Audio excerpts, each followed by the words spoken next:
Pernahkah kamu membayangkan apa yang sebenarnya dipikirkan seorang ayah ketika ia sibuk bekerja di luar rumah? Apa yang membuatnya bertahan meski lelah, stres, bahkan kadang ingin menyerah? Hari ini, kita melihat kisah keluarga Arunika dari sudut pandang Raka, sang ayah. Pagi tadi, ia berangkat dengan tergesa, tapi tetap menyempatkan diri menepuk bahu Dira dan mengacak rambut Lala. Suara motor tua miliknya mengantar langkahnya menuju kantor, melewati jalanan padat yang selalu penuh klakson. Raka tahu, perjalanan ini bukan sekadar rutinitas, tapi sebuah tanggung jawab. Sampai di kantor, ia langsung dihadapkan dengan setumpuk dokumen. Atasan memintanya menyiapkan laporan dalam waktu singkat.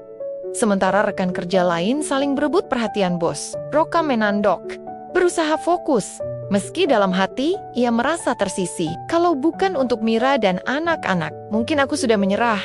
Gumamnya sambil menatap layar komputer yang penuh angka. Di sela Planet, ia membuka ponsel, melihat pesan singkat dari istrinya. Foto kue yang baru dipanggang, disertai emotikon senyum. Sekejap, lelahnya berkurang. Kalau kamu pernah merasa bahwa keluarga adalah alasanmu bertahan, meski dunia terasa berat, tekan tombol like sekarang.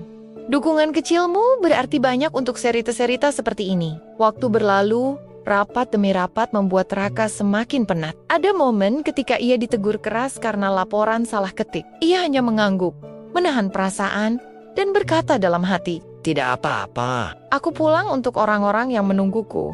Saat makan siang, ia duduk di kantin sendirian. Sambil menyendok nasi, pikirannya melayang pada Mira. Ia membayangkan istrinya sibuk mengemas kue, menulis catatan, dan menunggu anak-anak pulang. Ada rasa bersalah yang pelan-pelan muncul. Dia di rumah berjuang, aku di luar juga berjuang. Semoga anak-anak mengerti, kami sama-sama berkorban. Kalau kamu merasa tersentuh dengan kisah sederhana ini, jangan lupa subscribe supaya kamu tidak ketinggalan lanjutan cerita keluarga Arunika. Menjelang sore, pekerjaan Raka akhirnya selesai. Ia keluar kantor dengan tubuh letih, tapi langkahnya terasa ringan. Jalanan masih padat, namun ia tak lagi tergesa. Setiap putaran roda motor membawanya semakin dekat pada rumah yang ia rindukan. Di lampu merah, ia sempat berhenti dan memperhatikan orang-orang. Ada ayah lain yang juga terburu-buru. Ada ibu yang menuntun anak pulang sekolah. Hidup terasa sama sederhana, tapi penuh arti. Kalau kamu juga pernah merasa bahwa rumah adalah tempat paling tenang setelah hari yang berat, jangan ragu untuk tinggalkan komentar. Aku ingin tahu ceritamu juga. Sesampainya di depan rumah, Raka mematikan mesin motornya. Ia melihat Mira duduk di teras, tersenyum menyambut. Dari dalam, terdengar suara riuh Dira dan Lala yang baru pulang. Semua penatnya sirna seketika. Ia masuk, melepas jaket, dan menghela napas panjang. Di hadapannya, keluarga kecil itu sudah berkumpul. Hati Raka berbisik pelan.